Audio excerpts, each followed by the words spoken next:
Bonjour chères auditrices, chers auditeurs, bienvenue pour ce nouvel épisode de L'humain derrière l'étiquette. Aujourd'hui, je suis avec Séverine. Bonjour Séverine. Bonjour Sidonie. Alors Séverine, est-ce que tu peux te présenter en quelques mots en tant qu'être humain, s'il te plaît ? Alors, je m'appelle Séverine, je suis une femme. Mhm. Je suis née en 1975, donc j'ai actuellement 49 ans. Je suis, comment on dit, en concubinage.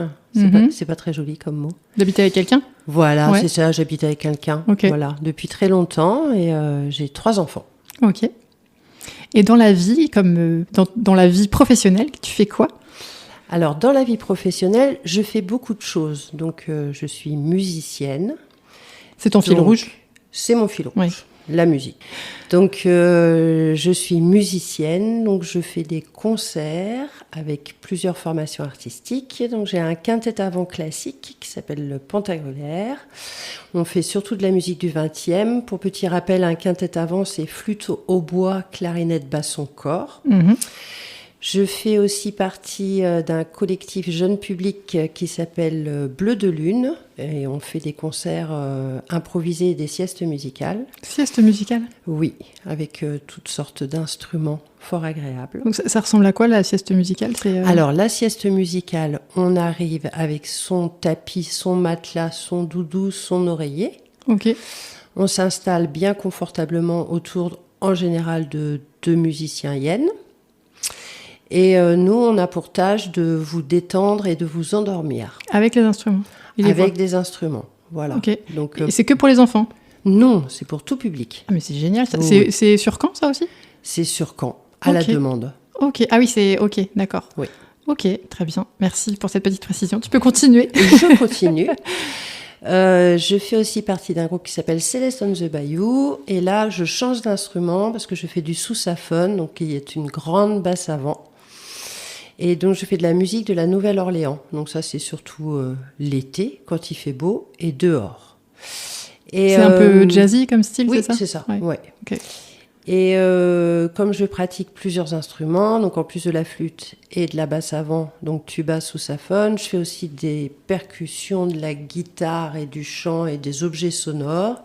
Et donc il m'arrive de travailler pour des théâtres comme le Théâtre du Chant et Ski ou comme pour des compagnies comme la compagnie Amavada. Ok, donc c'est-à-dire que quand tu travailles pour elle, c'est-à-dire par exemple s'il y a une pièce de théâtre, tu fais le fond musical ou Oui, tu fais des en général, bruitages ? c'est des lectures. D'accord. C'est des lectures, et donc c'est des lectures musicales, et moi, D'accord. je gère la musique. Ok, ok. Voilà, ça c'est pour la partie concert. Je suis chef de chœur aussi d'une chorale à Caen qui répète tous les mercredis soirs et qui s'appelle Un lundi sur 2. Et pourquoi c'est le mercredi si c'est un lundi sur 2 ? Parce que le lundi, le Camino était fermé. Ah. Et donc, comme on répète juste à côté du Camino, c'était un problème pour qu'il y ait ce moment un peu festif de rencontre qu'il y D'accord. a après chaque répétition. D'accord. Donc, j'ai changé le jour. Ok, mais t'as pas Voilà. changé le nom. Non, j'ai pas changé le nom. J'aime beaucoup l'idée de s'appeler un lundi sur 2 un mercredi. Oui. Ça me plaît bien ça. Oui. Ok. Et c'est quoi comme style de musique du coup dans ce cas ? C'est chant du monde. Ok. Ouais. T'aimes bien tout ce qui est du monde quand même, non ? Oui, je suis bien, j'aime bien. Ouais, t'aimes bien Ouais. ça. Ça te vient d'où ? Ça t'a voyagé ? Non, j'ai pas trop voyagé. En fait, je pense que les différentes cultures qui sont à disposition autour de nous sont une richesse Mhm. et qu'on devrait prendre le temps d'apprendre tous ces chants, ces comptines, apprendre les langues, apprendre les recettes de cuisine, parce que pour moi, c'est une richesse. Voilà, Ouais. c'est pas un danger. Et tu fais ça depuis longtemps, de t'intéresser justement à toute cette richesse culturelle ? Oui, Ouais. depuis 30 ans. Ok, alors attends, Ouais. tu m'as dit que t'avais... 49. Ok, donc depuis à peu près que t'avais 19 ans, quoi. Oui, voilà, Ok. c'est ça. Ça marche. Ouais. Ok.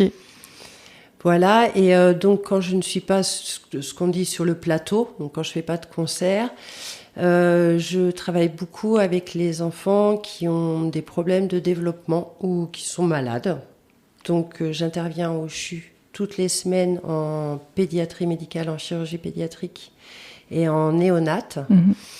autour de la musique, du chant et toujours autour du lien parent-enfant, soignant-enfant, environnement hospitalier et comment amener quelque chose de naturel. Pour moi, le chant et la musique, c'est naturel. Donc quand je vais à l'hôpital, j'amène quelque chose de naturel à l'intérieur. Voilà, c'est aussi redonner aux parents la confiance, parce qu'en fait, quand un enfant est hospitalisé, on perd La joie. la joie, mais on perd aussi toute la fonction des parents, c'est-à-dire on gère pas forcément l'heure du bain, l'heure des repas, Ouais. l'heure des soins. Donc en fait, quand je ramène des comptines, des berceuses et qu'on chante ensemble, alors ça, ils peuvent le garder. Ouais. Ils peuvent l'emmener chez eux. Donc une comptine, c'est pratique, ça s'emmène partout. Ouais. Donc il y a pas de Donc en fait, souci. ça se passe comment? Tu veux dire que donc, les parents qui ont un enfant hospitalisé, toi, tu vas à la rencontre des parents Avec les enfants. avec les enfants? Oui, je vais en chambre en fait. Tu vas en chambre et ça Oui. se passe comment? Alors déjà, est-ce que c'est les parents qui ont demandé ou est-ce que c'est que tu es dans l'hôpital déjà? C'est les éducatrices. Ok, Il y a des éducatrices dans le service Ok. qui font le tour des chambres. ok. Voilà, pour voir. Après, elles font un petit choix, parce que je peux pas forcément voir tout le monde. Bah oui, oui. Tu peux pas te Et, dédoubler, quoi. Non. Et du coup, une fois qu'elles ont fait ce choix, moi j'ai une petite liste et puis on va dans les chambres. Et donc là, on chante 1 à 2 chansons. Alors moi, je vais en chanter une et puis après, je peux en chanter avec les parents ou les faire chanter, ou faire chanter les parents et les enfants. Parce qu'il y a des enfants qui ont de quelques jours à 17 ans. Donc, Mais comment t'en es arrivé à faire ce métier qui, avant de te rencontrer, je ne savais pas vraiment que ça existait, en tout cas sous cette forme-là. Comment t'en es arrivé à cette partie de ton métier? Alors, j'ai des premiers prix de conservatoire en musique classique. Et quand j'ai terminé mes études au conservatoire de Caen et Bourg-la-Reine, j'ai commencé à enseigner la flûte traversière dans des écoles de musique. Ok. Et j'ai fait ça jusqu'en 2008. Mais en 2006-2007, j'ai fait un projet avec Culture Santé Ok. pour faire des concerts argumentés autour de la musique klezmer dans des lieux d'accueil pour les personnes âgées. Donc dans Ok. les foyers résidences, les EHPAD et les MAS. Donc là, tu t'approchais un peu de la sociomusique Voilà, quand même, ça commençait à... j'ai commencé à me rapprocher de ça. Et en 2008, j'ai fait une formation de musicien intervenant dans les domaines de la santé et du handicap à Ok. Paris, avec musique et santé. Ok. Voilà, et là, on voyait un petit peu de la naissance jusqu'à la fin de vie. Donc c'était une formation, c'était 1 semaine par mois. On allait dans différents lieux hospitaliers. Mhm. Donc on est allé à Debré en néonat, on est allé à Armand-Trousseau dans le service ORL, on est allé à Gustave Roussy pour Ok. des enfants de la naissance à 3 ans, enfin qui naissent avec des tumeurs au cerveau. Ok. Et puis après on est allé dans d'autres lieux pour des personnes qui sont démentes, donc Ok. qui ont Alzheimer et puis d'autres pathologies. Et du coup, de tu démence. découvrais un nouveau milieu comme ça. C'était assez, Complètement. ça devait être brutal quand même, comme non? Comment tu l'as Non, vécu? parce que c'était bien amené. Ok. C'était bien amené, et puis on avait des rencontres avec des psychologues, des psychanalystes pour parler, échanger sur nos pratiques. Mhm. Et en fait, le musicien qui intervient à l'hôpital, en fait, on amène quelque chose, on partage quelque chose. Et en fait, c'est notre rôle, et on ne prend pas la souffrance Oui. des parents et des enfants. Ça te Sinon, permet le détachement, sinon, quoi. On ne peut pas le faire. Ouais. Justement, j'allais te demander Voilà. comment tu gérais le détachement par rapport à ce que tu vois, quoi, tu vois. Eh ben, je le gère très bien. Ouais. Et ça a toujours été. Et ça a toujours été. Ça, c'est... Parce qu'en fait, j'ai jamais fait de transfert par rapport à mes enfants, par Ouais. exemple, quand je voyais des enfants malades. Mais en fait, je me dis vraiment que je suis là pour leur donner Oui, quelque chose. de positif, quoi. Eux me donnent énormément aussi. Et c'est tout. Après, effectivement, c'est jamais très drôle. Oui. Voilà, il y a des fois, il y a des situations compliquées. Mais je sais quelle est ma place et ma mission. Est-ce que tu le rapportes? Ouais. Ouais. Ouais, ouais, ok. Et donc, c'est un... Parce que, du coup, donc là, tu avais mis un premier pied au départ, donc dans... Enfin, tu as commencé par mettre un pied de loin avec cette maison de retraite, je crois. Ensuite, là, tu t'es formé. Oui. Et ensuite, qu'est-ce qui s'est passé? Ensuite, ça a pris de la place. Des projets. Oui, Voilà, c'est ça. ouais. Ouais. J'ai monté des projets, culture santé, pour intervenir en pédiatrie ou même dans d'autres lieux. dans des MAS. Donc les MAS, c'est des adultes porteurs de handicap, en situation de handicap, et avec troubles du comportement. Et petit à petit, j'ai monté des projets et j'ai eu des financements privés pour intervenir au CHU de Caen, en pédiatrie et en médical et en chirurgie pédiatrique. Parce que du coup, excuse-moi, t'es à ton compte du coup ? Non, moi je suis intermittente du spectacle. Ah oui, c'est intermittente, ok. Enfin, je suis sous le régime spécifique de l'intermittence du spectacle. Ok, ouais. ok. Voilà. D'accord. Alors donc en fait, quand je vais à l'hôpital, je fais de la déambulation musicale, je fais du face-à-face artistique, donc c'est de l'intermittence. Mais par exemple, quand j'ai ma chorale, là je transmets un savoir, on va dire, je leur apprends des chansons. C'est de l'enseignement. Et là c'est de l'enseignement et c'est du régime général. D'accord. Et de l'intermittence et du régime général. Donc ce que tu appelles régime général, c'est quand même à ton compte ? Non, c'est une association. D'accord. Moi, j'ai rien à mon compte. Enfin, je suis pas auto-entrepreneur. D'accord, ok. Non. Ok, je connais pas trop tout ça. Ok, ça marche. Je fais partie d'une association qui fait des factures et qui ensuite me rémunère moi. D'accord, ok. Ouais.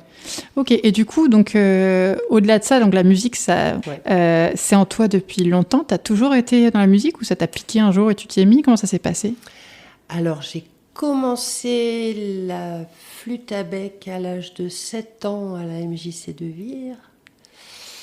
À 8 ans, j'ai pris la flûte traversière à l'école de musique de Vire. Et à 9 ans, je suis rentrée dans l'harmonie, donc, qui était l'orchestre de la ville de Vire. J'étais la plus jeune et j'étais longtemps la plus jeune. D'accord.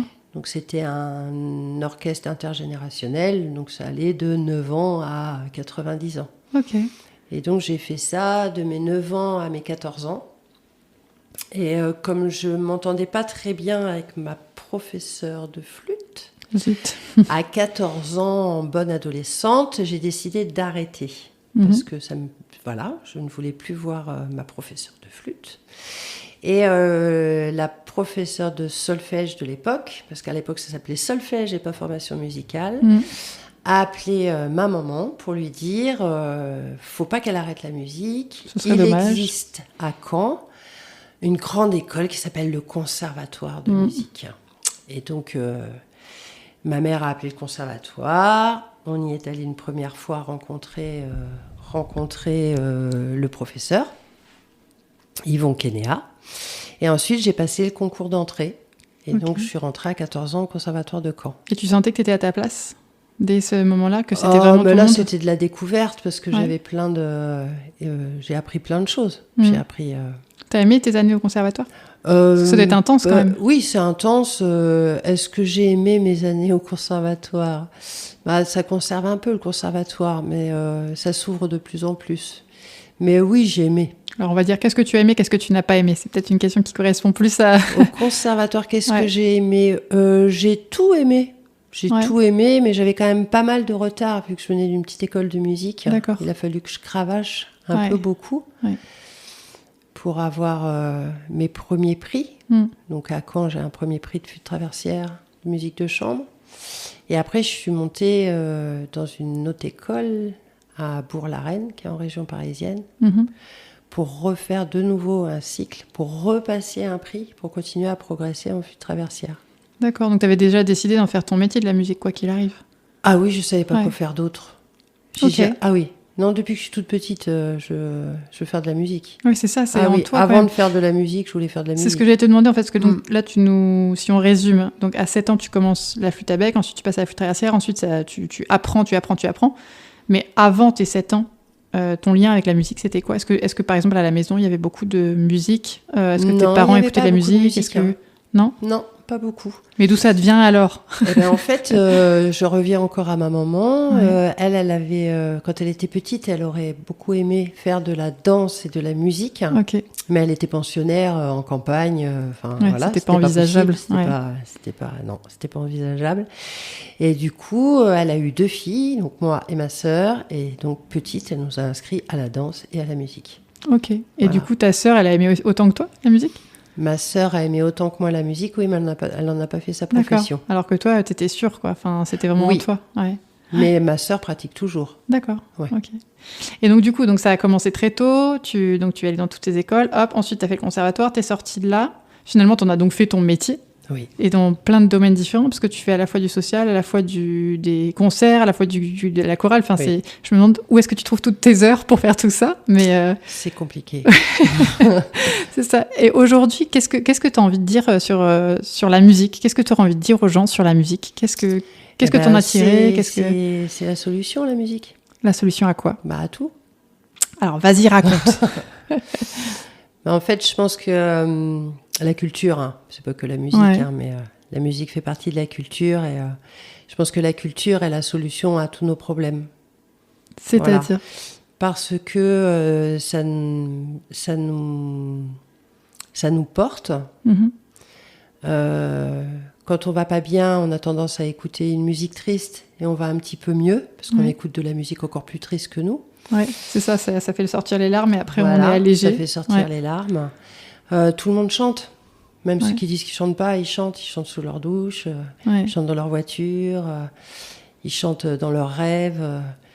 Et la musique, la musique, ça fait voyager. La musique, ça passe d'un pays à l'autre, ça passe d'un peuple à l'autre, ça passe d'une culture à l'autre. Tout ce qui est musique métissée, il n'y a que du métissage dans la musique. Qu'est-ce qui se passe en toi quand tu écoutes des musiques que t'aimes? Une musique, je tombe amoureuse. Ouais. Ça te fait quoi au niveau dans ton corps? Comment ça? C'est les papillons dans le ventre. Ouais.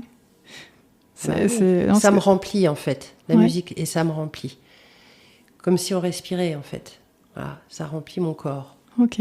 Et à la maison, du coup, parce que tu as des enfants, tu as un compagnon, comment c'est perçu? Enfin, je veux dire, parce que ça prend de la place aussi, la musique, dans votre vie de famille? On est tous musiciens. Vous êtes tous musiciens? Ouais, c'est excellent ça. Ok. Ouais. Donc, ton compagnon était musicien déjà quand tu l'avais rencontré ou c'est toi qui l'as contaminé? Je cherchais un contrebassiste pour un... Ah.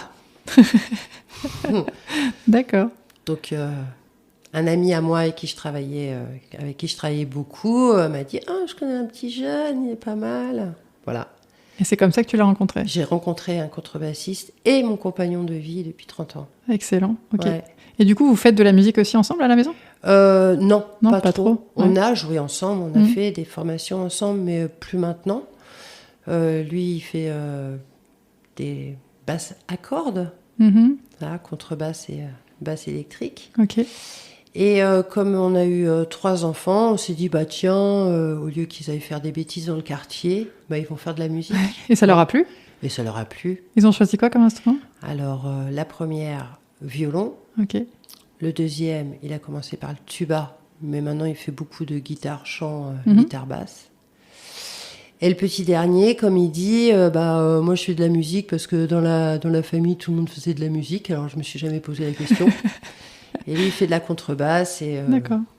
Beaucoup de contrebasse. Je repense à votre couple. Alors je ne vous connais pas dans le couple, mais je suis sûre que vous êtes super équilibrés parce que contrebasse, basse, c'est la base, c'est ce qui est dans le fond, c'est ce qui est ancré. Ouais. Et la flûte, enfin moi j'imagine tout de suite, surtout la flûte traversière, c'est souvent ce qu'on utilise pour faire les petits oiseaux, ce qui s'envole et tout. C'est les petits oiseaux. Ouais, c'est ça. C'est l'oiseau dans Pierre et le loup. Hein. Ouais, c'est ça. C'est très aérien. Ouais. J'imagine un peu comme si c'était quelqu'un qui tenait un ballon, toi t'es le ballon qui s'envole et puis l'autre qui tient la ficelle. Tout à fait. Ouais. C'est pour ça qu'au bout d'un moment, je me suis mise à faire du tuba.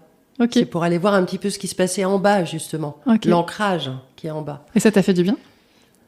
Ah oui. Ouais. Ouais. Ok. T'en fais toujours? Ah mais oui. Oui, le tuba, oui, tu l'as dit. Le tuba, sousaphone, enfin, tu vois.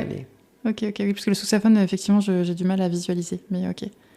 C'est un gros pavillon au-dessus de la tête et on le met comme une bouée sur les épaules. Ok. Et est-ce que tu dirais que la musique, est-ce que ça a pu, par exemple, jouer justement sur ta vie de couple, mais dans le bon sens, est-ce que ça peut apaiser, par exemple, des tensions, ou est-ce que ça a créé quelque chose? Est-ce que ça t'a aidé, toi, dans ta vie personnelle? Non. Alors, le fait d'être musicien et 2 musiciens, ça permet une compréhension de la vie qu'on mène. Ah oui. Une tolérance, du coup. Une tolérance. C'est-à-dire qu'il n'y a pas forcément d'horaire, il n'y a pas forcément de cadre, il n'y a pas... Mes enfants ont mis très longtemps à apprendre les jours de la semaine. Parce qu'en fait, on ne travaillait jamais en même temps, en même temps, à la même heure. Et qu'on est à la maison, quoi. Voilà, et donc en fait, on peut travailler le dimanche, le samedi soir, le matin. Et ça ne crée pas de conflit. qui peuvent être créées dans d'autres couples où il y a un musicien et quelqu'un qui pratique une autre profession ou l'inverse. Avec des horaires plus fixes, je vois ce que tu veux dire. Ok.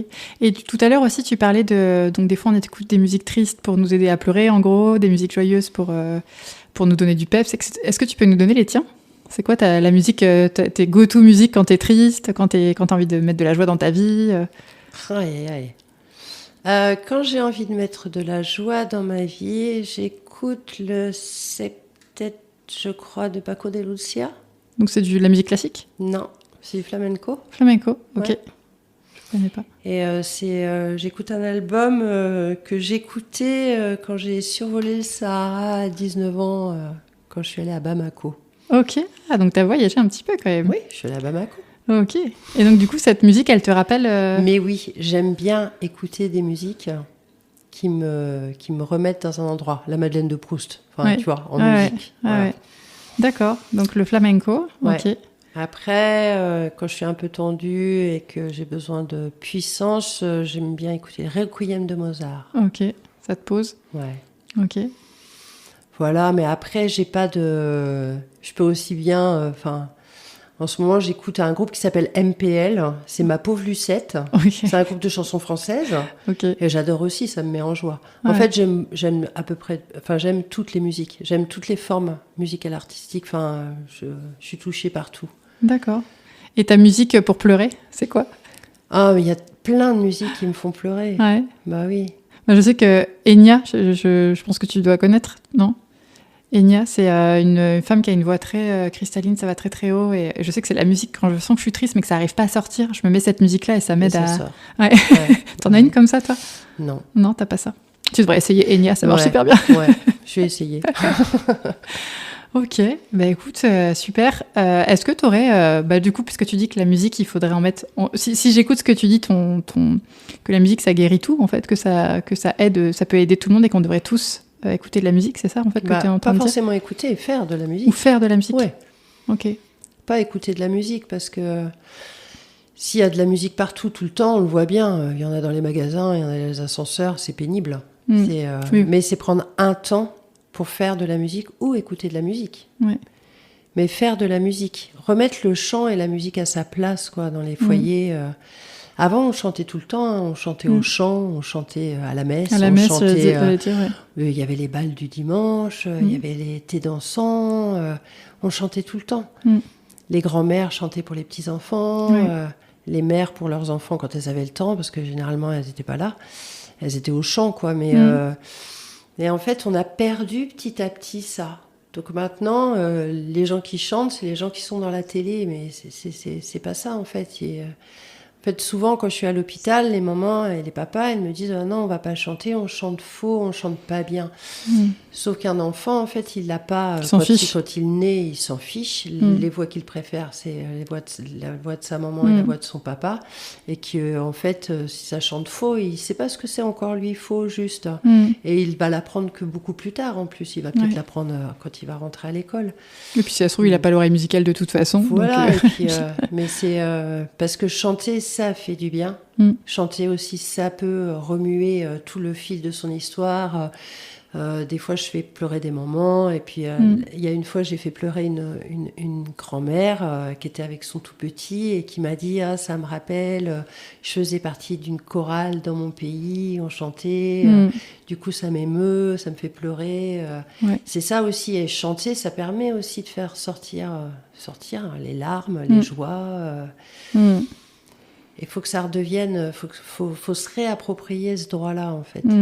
On devrait tous chanter ou pratiquer un instrument. Et puis c'est très méditatif aussi, pratiquer un instrument en l'occurrence. Moi, j'ai le souvenir de... Je faisais de la clarinette, moi, je l'ai fait pendant 10 ans quand j'étais plus jeune. Le fait de se poser, ça m'obligeait à me poser, en fait, tout simplement. De me poser et de me concentrer sur la partition, sur mes doigts. C'était un peu comme une reconnexion au corps. Et le chant, c'est encore plus... Il y a quelque chose qui vibre à l'intérieur. Voilà. Donc en fait, c'est toujours cette histoire-là, c'est cette histoire de vibration. Donc on est composé de beaucoup d'eau. Je ne sais pas exactement combien, mais ça fait beaucoup. Et en fait, on le voit bien quand on prend des verres à eau, quand on les fait vibrer, on voit bien toute cette eau qui bouge. Donc en fait, c'est exactement la même chose quand on chante. En fait, on se fait un massage à l'intérieur, un massage sonore, voilà, à l'intérieur. Et quand on chante, c'est gratuit, en fait. C'est nous avec nous à l'intérieur. C'est pour ça que les bébés, les jeunes enfants, ils aiment bien être contre nous. Et quand ils chantent, enfin non, pas quand ils chantent, quand nous on chante, ils ont tendance à s'endormir. Ou ils ont tendance à se calmer, à s'endormir. C'est ce passage de vibration, en fait. Ouais, tu es en train de parler, là, tu es en train de donner une description, en tout cas, qui me fait penser aux soins vibratoires dont on entend pas mal parler là. Des soins qui se font justement par le son, alors soit par les bols chantants, soit par, même par le chant, en fait. Hein, puis là, j'ai une amie qui avait essayé aussi justement du chant, je crois que ça s'appelait chant vibratoire, le cours, mais c'était un chant qui était censé justement auto-soigner, entre guillemets, quoi. Enfin, selon le chant qu'on choisit, selon... Après, ça peut être développé, mais simplement chanter pour soi, je pense que ça fait déjà énormément de bien. Mais on s'est bien rendu compte que les échelles de son, enfin le chant vibratoire, mais il y a aussi tout ce qui concerne le chant prénatal avec Marie-Louise Aucher, qui a fait tout un travail avec la psychophonie. On travaille sur des points, on fait vibrer certains points, mais ça, on peut le maîtriser soi-même. Enfin, il n'y a pas... il faudrait se fier à son instinct, quoi. Voilà, c'est ça. Il faudrait qu'on revienne à sentir un peu plus. Qu'on se fasse confiance choses. Un peu plus, Ouais. Ah oui, c'est sûr, quelqu'un qui est en lien avec son intuition, je pense qu'il peut faire beaucoup de choses, c'est sûr. Ouais. On peut se reconnecter, quoi, avec son corps, avec sa voix, même si on n'est pas tous Maria Callas et on s'en fiche, en fait. Il n'y aurait pas assez de place, il n'y aurait pas assez de théâtre. Dans le théâtre, c'est ça. Donc, tant mieux. Ouais, ok. Et une question, du coup, qui peut-être est hors sujet, puis tu n'es pas obligé de répondre. Ton voyage à Bamako, tu as fait quoi là-bas ? Alors, mon voyage à Bamako, j'étais dans une ONG qui s'appelait à l'époque Afrique Verte et qui mettait en relation les Peuls et les Bambara. Alors, donc, c'est des noms deux ethnies au Mali. Et donc, il y en a une, c'est plutôt des cultivateurs. Et l'autre, c'est plutôt c'est les bergers. J'ai berger dans la tête. Ils ont plutôt des élevages pas des élevages, des troupeaux de chèvres. Voilà. Et c'était pour les mettre en lien au niveau de leur commerce. D'accord, ok. Voilà. Et ça t'a piqué comme ça ? Alors, c'était un rêve d'enfant. En fait, je voulais aller voir les enfants du Sahel. D'accord. Ouais, parce que j'y croyais pas. Je croyais pas, parce que moi, je suis de la génération où on a vu les premiers enfants à la télé avec des gros ventres, parce qu'ils souffraient de la famine. Et en fait, je n'y croyais pas. Je pensais que c'était pas possible, que ça puisse exister dans le monde. C'est beau, l'innocence des enfants. C'est pas mal. Mais c'est pas mal. Donc, j'ai attendu d'être majeure. Ouais. Et puis de travailler pour me payer ce voyage, pour aller voir ces petits-enfants qui, effectivement, il y en a, ça existe, et ils meurent de faim. Voilà. Ouais. Et ça a dû être difficile, du coup ça. Oui, c'était difficile. Mais... Ouais. Et du coup, à l'époque, tu n'avais rien fait avec le chant là-bas ? Tu as peut-être appris des choses, tu n'as pas chanté ? Comment ça se passait ? Non, je n'ai pas chanté. J'ai assisté à des fêtes de village. Ouais, ça doit être quelque chose aussi. Des percussions. C'était génial. Puis là-bas, je ne connais pas spécialement cette tribu, mais souvent, tu as des instruments, mais tu as aussi du maquillage, tu as des costumes. Oui, c'est joyeux. Ouais, c'est ça. Ouais. Et en plus, eux, ils ont gardé le chant et les percus dans leur vie quotidienne. Ouais. T'as le chant pour aller planter, le chant pour aller ramasser, t'as le chant pour se marier, t'as le chant pour accompagner le mort, Voilà, on s'accompagne toute la vie, elle est rythmée. Ok. Donc, si je devais retenir une chose de ton témoignage aujourd'hui, je dirais que c'est chanter tout le monde. Il faudrait chanter tout le temps, parce que ça fait du bien pour soi et pour les autres, c'est ça ? C'est ça, tout à fait. Ok. Est-ce que tu veux ajouter un petit mot pour la fin ? D'accord. Merci Sidonie. Merci à toi d'avoir répondu à toutes mes questions et d'avoir partagé tout ça. C'est super chouette. Juste, petite question pratique. Du coup, tu as parlé tout à l'heure de la sieste musicale ou ce genre de prestation. En fait, il faut t'appeler pour faire. Enfin, comment ça se passe ? Ah oui, c'est ça. Prendre contact avec moi. Ok. Et t'es où ? On te trouve où ? Sur les réseaux ? C'est ça ? Vu la grimace que tu fais, je crois que c'est pas ce que tu préfères. Je sais pas, je laisse mon mail. Tu me laisseras ton mail et puis je mettrai en dessous, ça marche. Merci beaucoup Séverine. Merci beaucoup pour tous ces partages et puis à bientôt. À bientôt.